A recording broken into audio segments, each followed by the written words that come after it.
नमस्कार. सरकारी नोकरी म्हणजे शासनाचे 24 तास कामं करण्याची जबाबदारी अधिकारी कर्मचारी वर्गावर असते.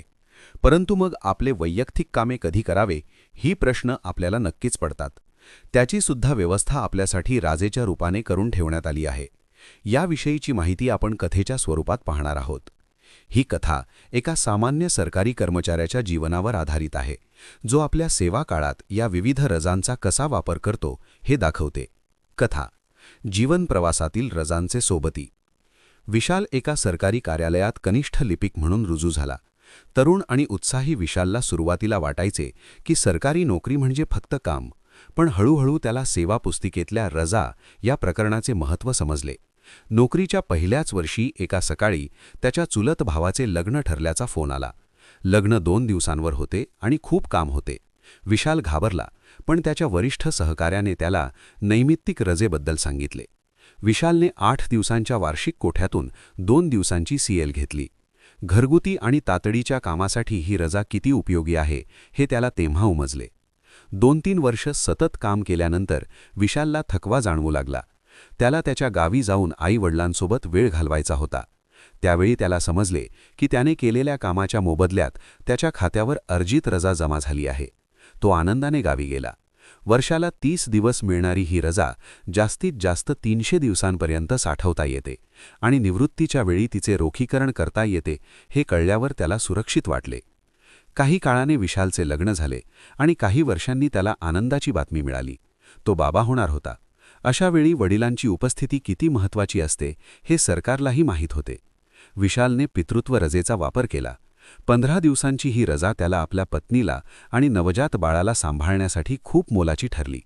एकदा ऑफिसमध्ये काम करताना विशालला जोराचा ताप आला. डॉक्टरांनी त्याला पूर्ण विश्रांतीचा सल्ला दिला. त्याच्या अर्जित रजा संपल्या होत्या. तेव्हा त्याला अर्धवेतन रजेची आठवण झाली. दरवर्षी 20 दिवस मिळणारी ही रजा त्याने वापरली. या काळात वेतन अर्धेच मिळत असले तरी त्याची नोकरी सुरक्षित होती आणि त्याला आजारपणात आराम मिळाला.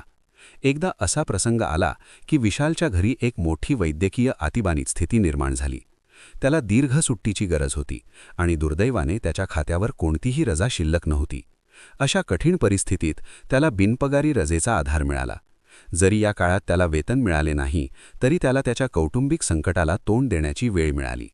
अशा प्रकारे विशालच्या नोकरीच्या सुरुवातीपासून ते निवृत्तीपर्यंत या वेगवेगळ्या प्रकारच्या रजा त्याच्या जीवन प्रवासातील सोबती बनल्या. प्रत्येक रजेचा एक विशिष्ट उद्देश होता, ज्यामुळे त्याला आपले वैयक्तिक आयुष्य आणि सरकारी कर्तव्य यांचा समतोल राखता आला. या सर्व रजा प्रकारांविषयी सविस्तर माहिती पाहू. सरकारी कर्मचाऱ्यांच्या रजा हा सेवा शर्तींमधील अत्यंत महत्त्वाचा भाग आहे. महाराष्ट्र नागरी सेवा रजा नियम 1981 नुसार शासकीय कर्मचाऱ्यांना विविध प्रकारच्या रजा मिळतात. खाली या रजांचे महत्त्वाचे प्रकार आणि त्याबद्दलची माहिती दिली आहे. रजेचे महत्त्वाचे नियम. रजा हा हक्क नाही. रजा हा कर्मचाऱ्याचा हक्क नाही. सक्षम प्राधिकारी कामाच्या निगडीनुसार रजा नाकारू शकतात किंवा रद्द करू शकतात. रजेचा प्रकार बदलणे. कर्मचारी रजेवर असताना किंवा रजेवरून परतल्यावर रजेच्या प्रकारात बदल कन्व्हर्शन करण्याची विनंती करू शकतो. रजा संचय.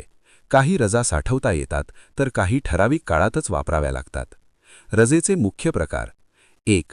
नैमित्तिक रजा कॅज्युअल लीव्ह. ही रजा वैयक्तिक कामासाठी दिली जाते. एका वर्षात साधारण 8 दिवस नैमित्तिक रजा मिळते. ही रजा इतर रजांना जोडून घेता येत नाही. 2. अर्जित रजा अँड लीव्ह. कर्मचाऱ्याने केलेल्या कामाच्या मोबदल्यात ही रजा मिळते. वर्षाला साधारण 30 दिवस अर्जित रजा खात्यावर जमा होते. 15 दिवस 1 जानेवारीला आणि 15 दिवस 1 जुलैला. ही रजा जास्तीत जास्त 300 दिवसांपर्यंत साठवता येते. निवृत्तीच्या वेळी या रजेचे रोखीकरण करता येते. 3. अर्धवेतन रजा हाफ पे लीव्ह. प्रत्येक पूर्ण वर्षाच्या सेवेसाठी 20 दिवस अर्धवेतन रजा मिळते. आजारपणामुळे किंवा खाजगी कारणासाठी ही रजा वापरता येते. 4.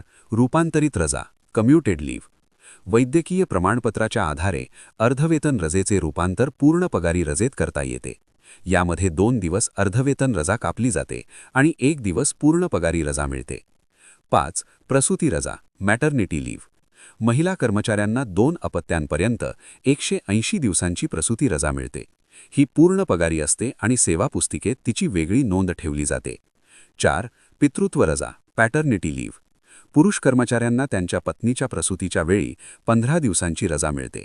ही बाळाच्या जन्मापासून 6 महिन्यांच्या आत घ्यावी लागते. 7. बिनपगारी रजा एक्स्ट्रा ऑर्डिनरी लीव्ह. जेव्हा कर्मचाऱ्याच्या खात्यावर कोणतीही रजा शिल्लक नसते किंवा कर्मचारी लेखी स्वरूपात विनंती करतो, तेव्हा ही रजा दिली जाते.